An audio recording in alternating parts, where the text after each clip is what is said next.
कृतौ वन्दे भगवन्तौ पुनः पुनः ईश्वरो गुरुरात्मेति मूर्तिभेदविभागिने व्योमवद्व्याप्तदेहाय दक्षिणामूर्तये नमः। वसुदेवसुतं देवं कंसचाणूरमर्दनं देवकी परमानन्दं कृष्णं वन्दे जगद्गुरुं। परित्राणाय साधूनां विनाशाय च दुष्कृतां धर्मसंस्थापनार्थाय संभवामि युगे युगे संभवामि युगे युगे। प्रातस्मरणीय अर्चनीय वंदनीय परम श्रद्धेय अनंत त्रिभूषी कैलाश एकादश कैलाश पीठाधीश्वर जी महाराज एवं मंचस्थ ज्ञान वृद्ध तपो वृद्ध वयो वृद्ध एवं आचार्य आचार्य स्वामी वेदानंद जी महाराज एवं आचार्य देवेंद्रानंद जी महाराज एवं इस आश्रम की संचालिका, सबको गीता ज्ञान देने वाली पूज्य माता जी भक्त एवं भक्तिमती माता जी, माता जी के 16वें निर्वाण महोत्सव में यह सत्संग चल रहा है। पहले भी कह चुका हूँ 16 अंक हमारे यहाँ बहुत महत्वपूर्ण है। और ये जो निर्वाण महोत्सव है, निर्वाण शब्द का अर्थ होता है मोक्ष, निर्वाण शब्द का अर्थ है ज्ञान। ये कौन सा महोत्सव है? मोक्ष का महोत्सव है। क्यों? हम सब लोग मोक्ष मार्गी है, मोक्ष मार्गी है, हम सब लोग ज्ञान मार्गी है। ये हमारे लिए उपाधि है। इसमें प्रातःकालीन सत्र में रखा हुआ है विष्णु सहस्त्रनाम का भाष्य, उस पर विचार प्रवचन। इसमें जिनके पास गीता प्रेस की पुस्तक है उसमें पेज नंबर 18 और जिनके पास आश्रम की पुस्तक है इसमें पेज नंबर 51 इसमें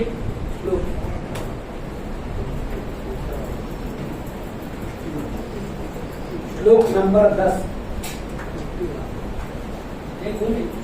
सहस्त्रनाम के अनुसार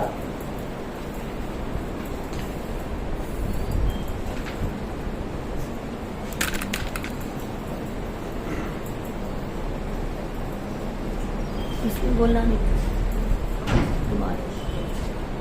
51 नंबर है नीचे।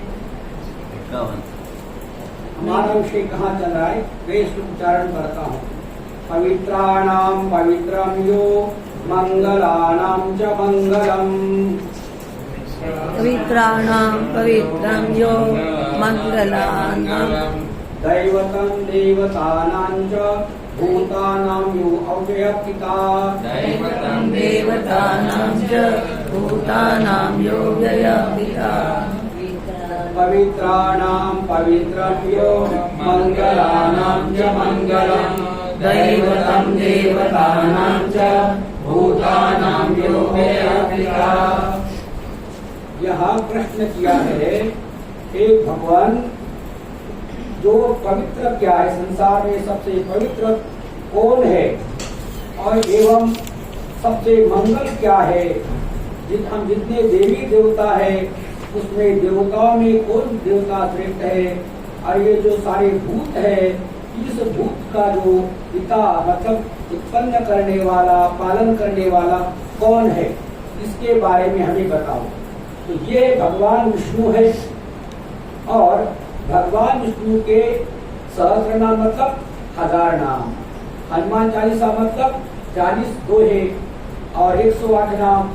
तो ऐसे ही भगवान विष्णु के 1000 नाम इसमें है। बोले माध्यमिक का प्रश्न उठता है कि भगवान तो एक है, तो 1000 नाम कैसे हो गए? 1000 नाम क्यों हो गए? तो जैसे जैसे भगवान ने कार्य किए हुए वैसे वैसे उन कार्य को लेकर के एक एक नाम होता है। अब संसार में देखिए, समाज की जो पहचान होती है, किसी की पहचान गोत्र से होती है, किसी की पहचान उसके गांव से होती है, किसी की पहचान उसके जाति से होती है, किसी की पहचान उसके कार्य व्यवसाय से होती है, और किसी की पहचान कुछ विशेष विशिष्ट कार्य के अनुसार होती है। उदाहरण के लिए देखिए, जो कुम्हार है, कुम्हार जो कहते तो मिट्टी के भराता है, कुंभकार है। और कौन है ये तो डॉक्टर है, लेकिन कौन से डॉक्टर है?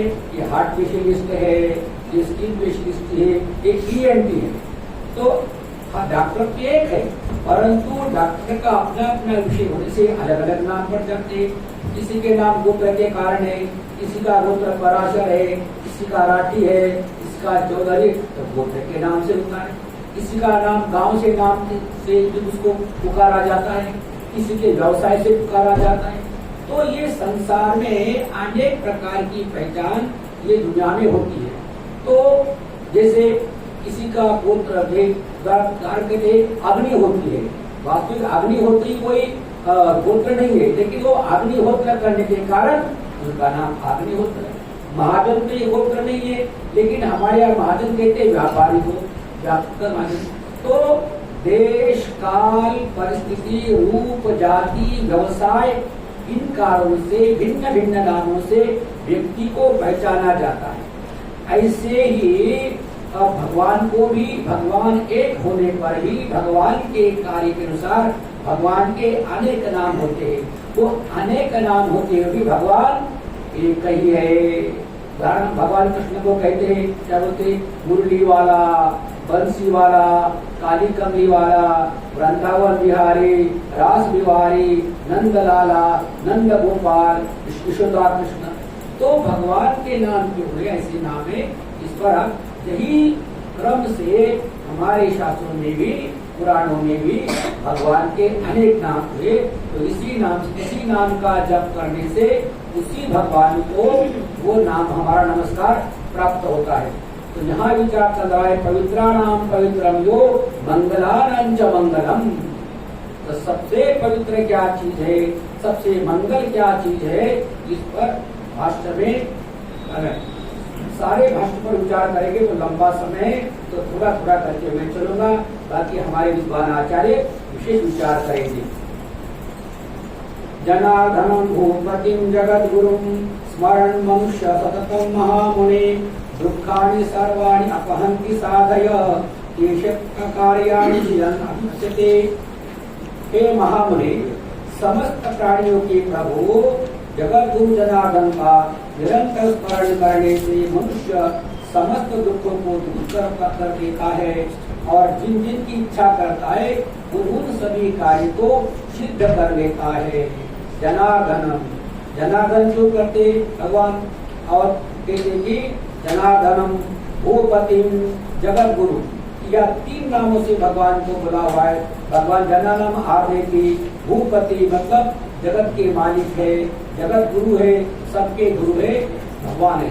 और इसके बाद में कहते कि जन अभिप्सित, जो जो कार्य है उसी कार्य को सिद्ध कर देता है। मतलब हम जिस प्रकार से भगवान का भजन करते तो भगवान वो चीज हमको देता है।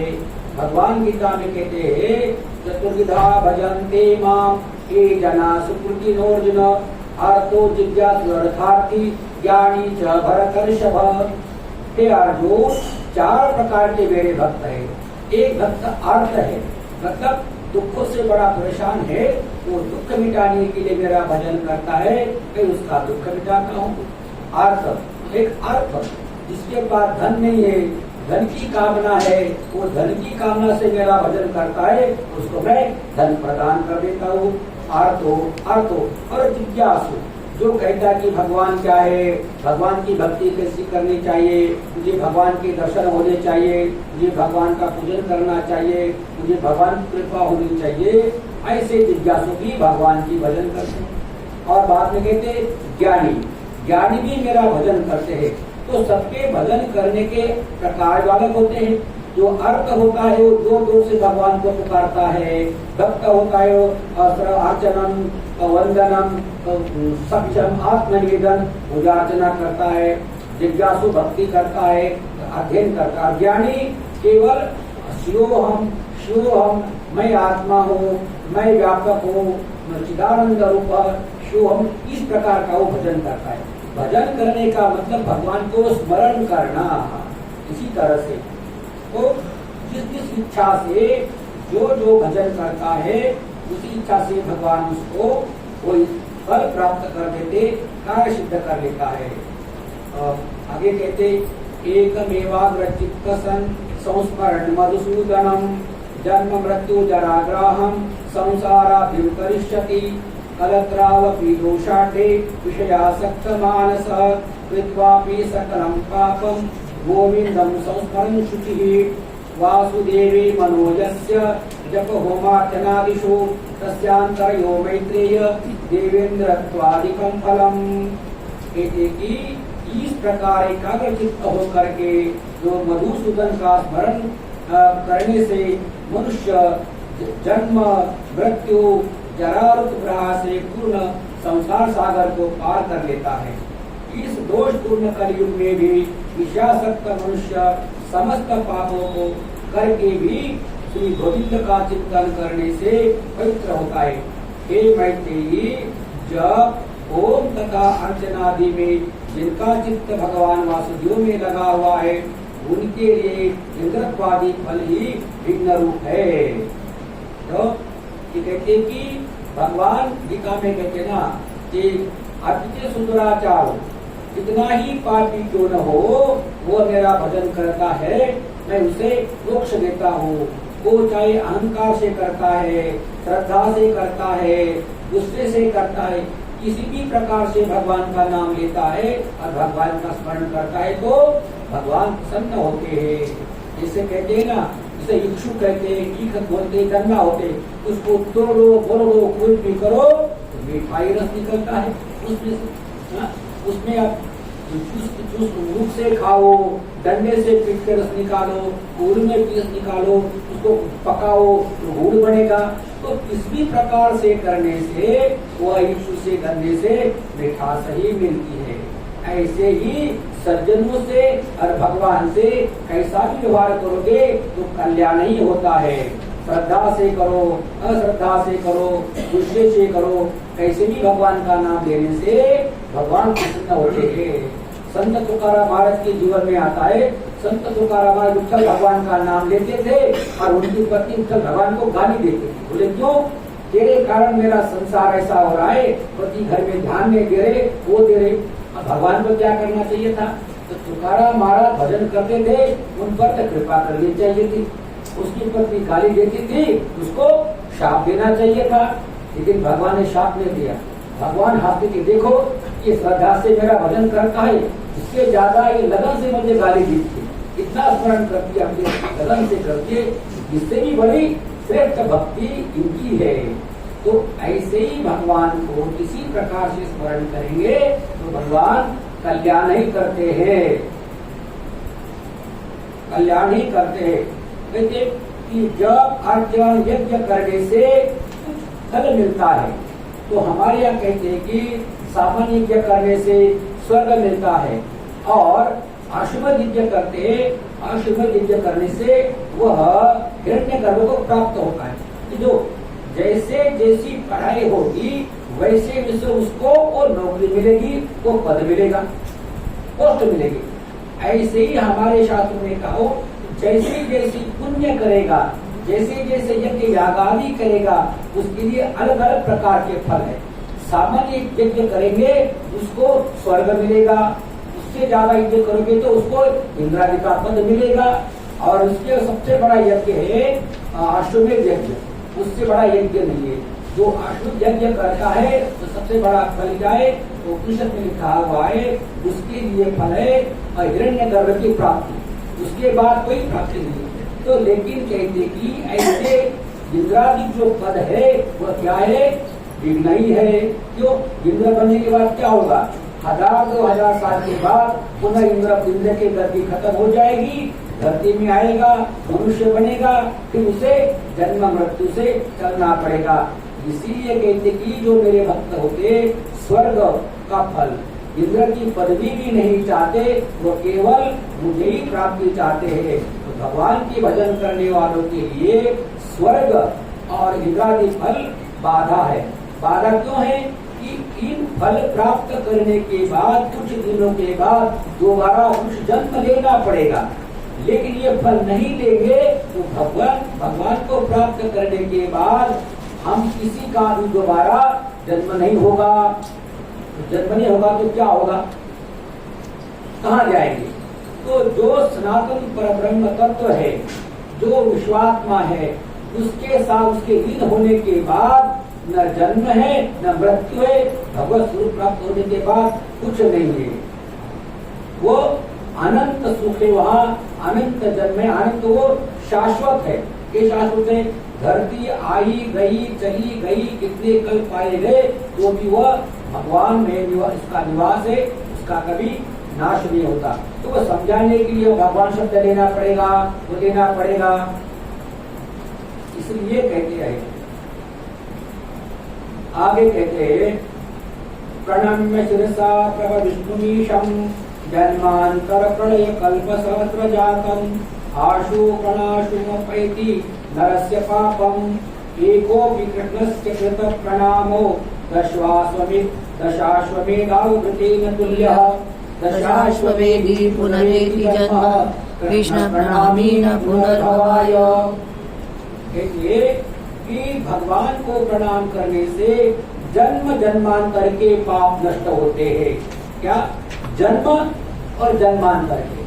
तो ये तो महाराज जी जन्म एक ही बार होता है, कई बार हो चुका है कि इससे उपनिषद में वृक्ष बीज न्याय से समझाया हुआ है। उदाहरण के लिए आम का वृक्ष है, गेहूं चावल लीजिए। भगवान कृष्ण के समय से, राम के समय से वो लोग भी आम के फल खाते थे, गेहूं चावल खाते थे। तो फसल कटती है, बोती है, चलती है, तो उनका कितने बार जन्म हुआ होगा उस गेहूं चावल का? कोई नहीं। तो वो चलते चलते चलते चलते आज तक आए हुए अकस्मात नहीं आए। ऐसे ही धरती पे जितने भी प्राणी दिखाई दे रहे, ये मध्य में नहीं आए हुए हैं। जब भगवान ने सृष्टि आरंभ की थी, तब से हमारा शरीर बनकर ये धरती पे छोड़ा था। तो उस हर जन्म में थोड़ा थोड़ा पुण्य करते गए, फिर बढ़ते गए, फिर जन्मते गए, फिर मरते गए, जन्मते करते, ऐसे करते करते करते करते हम आज तक यहाँ है। ये जन्म जन्मांतर, इतने जन्म जन्मांतर हुए हैं। ये मतलब ये है, तो ये सही स्थिति है, सही विज्ञान है, सही इसमें कोई गलत नहीं। ये उदाहरण समझाया हुआ है कि वृक्ष बीज न्याय से। कोई भी वृक्ष हुए है, वृक्ष तो सारा बीज है, उसके वृक्ष से फल आते हैं, बीज आते हैं, पुराना वृक्ष मर जाता है, बीज से नए वृक्ष लगाए जाते हैं। तो ऐसे चलते चलते चलते ये परंपरा आज तक चली आ रही है। और वृक्ष की परंपरा कब तक चलेगी? जब तक धरती रहेगी तब तक चलेगी। तो भगवान कृष्ण को एक ही प्रणाम करने से सारे पाप नष्ट होते। यहाँ दृष्टांत देते हैं कितना, बोले एकोपि कृष्णस्य कृत प्रणामो दशाश्वमेधाव भृतेन तुल्यः। 10 अश्वमेध यज्ञ सबसे बड़ा यज्ञ है। अश्वमेध यज्ञ, अश्वमेध यज्ञ करने के लिए वो राजा होना चाहिए, क्षत्रिय होना चाहिए, सार्वभौम होना चाहिए। तो ऐसा यज्ञ किया जाता है तो एक यज्ञ का फल क्या है? हिरण्यगर्भ की प्राप्ति। तो ऐसे 10 यज्ञ करने वाले को जो फल मिलता है वह फल एक बार भगवान कृष्ण को प्रणाम करने वाले को फल मिलता है। क्यों? कि भाई 10 यज्ञ करने के बाद भी वो भगवान को ही प्राप्त होगा। और भगवान कृष्ण को प्रणाम करने से भी भगवान को ही प्राप्त होगा। तो फल बराबर हो गया ना। फल में भेद नहीं है, क्रिया में भेद है। जैसे हिमालय में रह करके तपस्या करते हैं, गुफा में रहते, उनको क्या मिलेगा? भगवान की प्राप्ति होगी, मोक्ष होगा। और इस कैलाश आश्रम में रह करके, गीता पारायण करके, भाष्य करके, प्रवचन करके उनको भी मोक्ष मिलेगा। तो फल एक हो गया, दोनों का फल एक है। तो ऐसे कहते कि जो लोग बड़े बड़े कर्म करने से जो फल प्राप्त कर लेते वही फल इसको भी प्राप्त होता है। एक हमारे श्री कृष्ण महाराज जी का जो पुराना वाइफ भवन है उसका रिपेयरिंग चल रहा है। एक बॉम्बे से इंजीनियर आते हैं तो वो बोलते देखो मेरे ऑफिस में आर्किटेक्ट इंजीनियर है, बोले वो उनको मैं 30,000 रुपये महीना तनख्वाह देता हूँ और मैं वहाँ कुछ मिस्त्री काम करने वाले उनको 40,000 तनख्वाह देता हूँ। देखो पैसा बराबर है, वो बहुत पढ़े लिखे होने पर भी उनको 30,000 रुपये देता हूँ मैं, और जो मिस्त्री है आर्किटेक्ट काम करने वाले 12 घंटे उनको मैं 40,000 रुपये देता हूँ।